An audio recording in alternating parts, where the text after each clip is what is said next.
अस्सलामुअलैकुम। मैं इस व्यूज़ के साथ मोहम्मद अज़हर सिद्दीक हाजिर खिदमत है। चैनल सब्सक्राइब आप कर रहे हैं और दोस्तों को भी शेयर कर रहे हैं। जो मैं कहना चाहता हूँ या आप सुनना चाहते हैं या आप समझते हैं बेहतर बात करता हूँ या हक़ाइक़ पे बात करता हूँ, बाइस नहीं होता उसमें। हक़ाइक़ पे भी सच बोलना बड़ी बात है, वरना आपके यहाँ आपको पता डंडी मारना एक मामूली सी बात है। अलाइनमेंट नहीं होनी चाहिए, सच की बात करनी चाहिए और हक़ाइक़ पर मबनी बात होनी चाहिए। दूसरी बात जो मैं आपके सामने बात रखता हूँ और इसी चीज़ को सामने रखते हुए आपको याद है कि पहले वीलॉग जब किया था तो उस वक्त कहा था कि नवाज शरीफ इश्तिहारी, वो नैब कोर्टों में तो इश्तिहारी हो चुके हैं, प्रोक्लेम्ड ऑफेंडर जो है अपीलों में भी हो जाएंगे।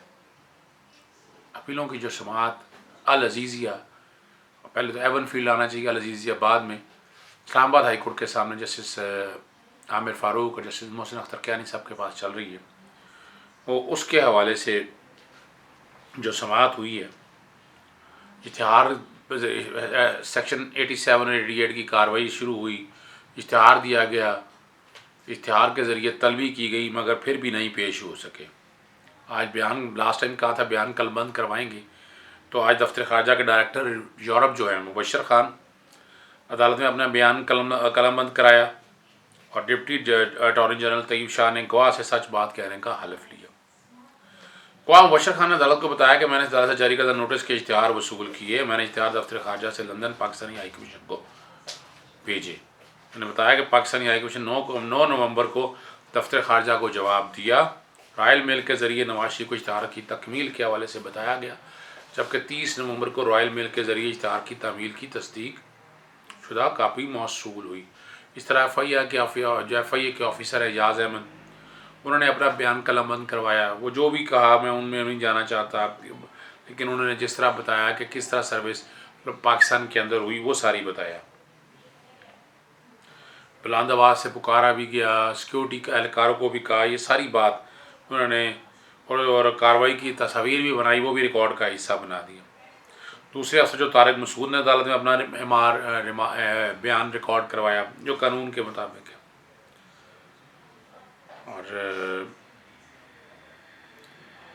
जहाँ से बरवाना साहब से बाद में पूछा कि आप आगे क्या करना चाहते हैं, क्या कहना चाहते हैं, उन्होंने कहा कि ये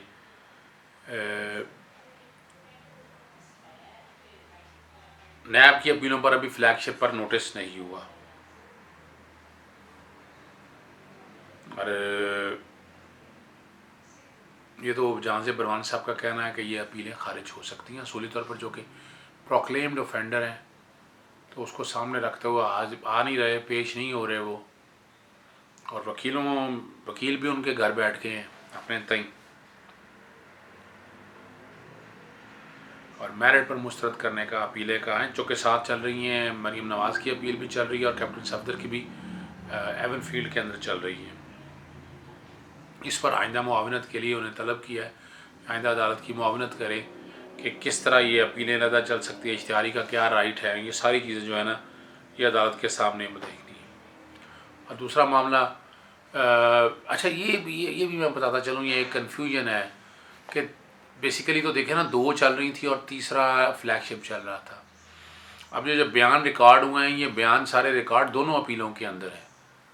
अब ये कहना कि एक अपील में हुआ है या 2 में नहीं हुआ, कुछ दोस्तों का कहना है, अदालत पे हमें ज़्यादा यकीन रखना चाहिए। अदालत कानून के मुताबिक फ़ैसले करती है।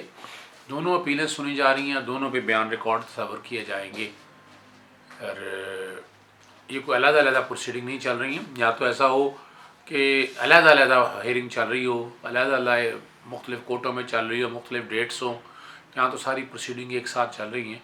तो उसमें अमूमन ऐसा जब कंसोलिडेटेड मैटर हो, इकट्ठे आर्डर हो, तो सेम ऑर्डर वही ऑर्डर उसके अंदर, जो कि दोनों की नौयत एक ही है, तो इसलिए इसमें कोई ऐसी बड़ी रॉकेट साइंस नहीं है। अदालत का दूसरा जो मामला चल रहा था अरशद मलिक के हवाले से चल रहा था, उसका कंडक्ट के हवाले से चल रहा था। जहां से बरवाना ने बताया कि लाहौर हाई कोर्ट, जो कि पेरेंट जो डिपार्टमेंट है जिन्होंने हायर किया वो वहाँ का है, उसके कॉन्टेक्स्ट में मामला वहाँ पर पेंडिंग है। वहाँ फ़ैसला सुना चुके हैं और उनको मुलाजमत से निकाल दिया गया है। लेकिन अदालत का कहना था कि अरशद मलिक का कंडक्ट हमने भी देखना है कि यहाँ बैठ के। और आज मैं इंटरव्यू सुन रहा था काशिफ अब्बासी साहब का, ख्वाजा आसिफ साहब का और इसहाक डार का तो आपको पता है जो कमाल हुआ, जो कहने को कुछ नहीं था, जो फ्रॉड झूठ और जो जो चेहरे पे लबादा या मेकअप किया था, सारा कुछ सामने आ गया। कोई चीज़ रह नहीं गई कि जिसमें कोई क्लैरिटी की बात रह गई हो। और वो ये कहना कि जनाब करप्शन के कोई सबूत नहीं है। देखिए मैं एक बात बड़ी हर एक के लिए बात ये कहना चाहता हूँ, सेक्शन 9 पढ़ लें। 12 जराइम है जो बताते हैं कि ये करप्शन है, ये करप्शन और करप्ट प्रैक्टिसेस है। एसेट बियॉन्ड मीन में ये नहीं साबित करना कि करप्शन का पैसा कहाँ से कहाँ आया। जब आपकी औकात से ज़्यादा आपके असासी होंगे तो वो तसव्वुर ये है जो वाज़े तौर पर है कि वो करप्शन के पैसों से बने हैं। सागदार साहब ने और इन्होंने कहा कि उन्होंने कहा ही क्यों नहीं करप्शन के ट्रेसेस, बिल्कुल ऐसा नहीं है। ये बड़ा वाज़े तौर पर सुन लें आप, सेक्शन 9 पढ़ लें आप। बच्चों के नाम पर जायदादें बनाई हो और एसेट बियॉन्ड मीन जैसे मैंने आपको बताया है, SRO जारी कर देना। अब SRO में अगर आपको कोई फ़ायदा हो, कोई पैसा करप्शन का आपने लिया या नहीं लिया, तो वो करप्शन और करप्ट प्रैक्टिसेस के ज़िम्मे में आएगा। तो यहाँ भी ये बड़ी बात वाज़ेह है, इसमें कोई डाउट नहीं है, दो राय नहीं है, क्लैरिटी है और हर चीज़ के अंदर क्लैरिटी है, कोई इसमें डाउट नहीं है। तो ये तो जहन में रख लें, ख्वाजा आसिफ साहब के लिए भी और बाकी दोस्तों के लिए भी है कि नैब के कवानीन और जो सज़ाएँ हो चुकी हैं, 1999 का कानून है, सैकड़ों सज़ाएँ हो चुकी हैं, अपीलें खारिज हो चुकी हैं, सुप्रीम कोर्ट ने अपहेल्ड कर दिया हुआ है। तो इसमें कोई डाउट या कोई कन्फ्यूजन नहीं होनी चाहिए। हम जो कन्फ्यूजन क्रिएट करने की कोशिश करते हैं ना, वो कन्फ्यूजन इसके अंदर बिल्कुल वाज़े तौर पर नहीं होनी चाहिए। ये क्लैरिटी है। और मैं वापस आता हूँ अरशद मलिक साहब के हवाले से। ने कहा कि अदालत ने अरशद मलिक का कंडक्ट देखना है, अगर मुलज़िम मफरूर भी हो तो अदालत ने कानून तो देखना है। जस्टिस आमिर फारूक साहब ने कहा। नायब प्रोसिक्यूटर ने कहा कि नवाज शरीफ ने 5 गवाह पेश करने की दरख्वास्त दायर कर रखी है। दूसरी दरख्वास्त नासिर भट्ट ने दायर कर रखी है और वो भी इख्तियारी मुलज़िम है, दोनों ही इख्तियारी मुलज़िम हैं। कि जज असम ने अपने भी एक बयान अलफिया जिसे इंतजामी इख्तियारात में रिकॉर्ड का हिस्सा बना दिया था कि अदालत आइंदा समात पर अदालत को बताएं कि मुतलबा दरख्वास्त को देखना या अपीलों को। जबकि जैसे मोहसिन अख्तर कियानी ने कहा कि हाईकोर्ट की खुसूसी अदालत पर सुपरवाइजरी तो मौजूद है। जस्टिस आमिर फारूक ने रिमार्क्स दिए कि मुलजिम अगर मफरूर भी हो गया तो अदालत ने कानून तो देखना है। अदालत ने नवाज शरीफ को इश्तहार करार देने का फैसला जारी करते हुए तहरीरी फैसला जारी कर दिया।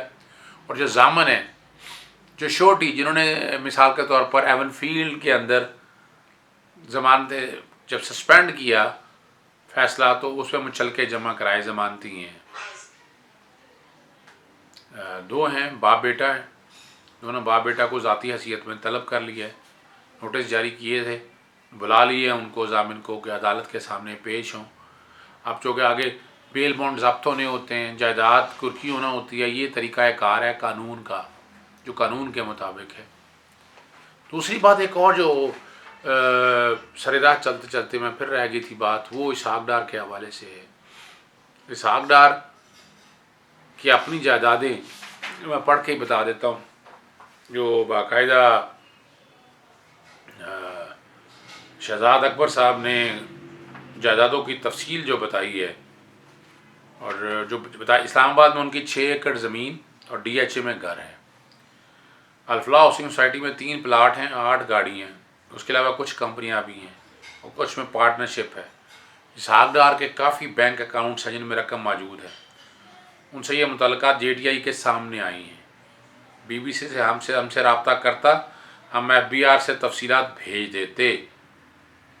अरे और उनका पनामा के केस के हवाले से अपने आप को बचाते रहे कि मेरा कोई ताल्लुक़ नहीं है, और लेकिन दूसरी तरफ वो नवाज शरीफ के हवाले से बात तो क्या कि पनामा केसेस में आया है, और ये कहना उनका कि उनके ख़िलाफ़ सबूत कोई नहीं है। देखिए मैं फिर अर्ज़ करता चलूँ, सुप्रीम कोर्ट ने नवाज शरीफ को डिसक्वालीफाई किया मिस डिक्लेरेशन के ऊपर, उसका नैब की कन्विक्शन से कोई ताल्लुक़ नहीं है, कोई ताल्लुक़ नहीं है नैब की कन्विक्शन के साथ।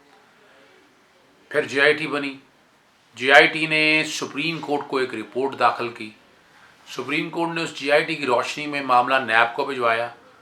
कि नैब अपनी इंक्वायरी और इन्वेस्टिगेशन करके रेफरेंस दायर करे। जेडी की रिपोर्ट को सामने रखते हुए अब नैब ने अपनी इंक्वायरी एक अलहदा की। उस इंक्वायरी में इसहाक डार के और बाकी सारी चीज़ें सारी रिकॉर्ड के ऊपर आ गई।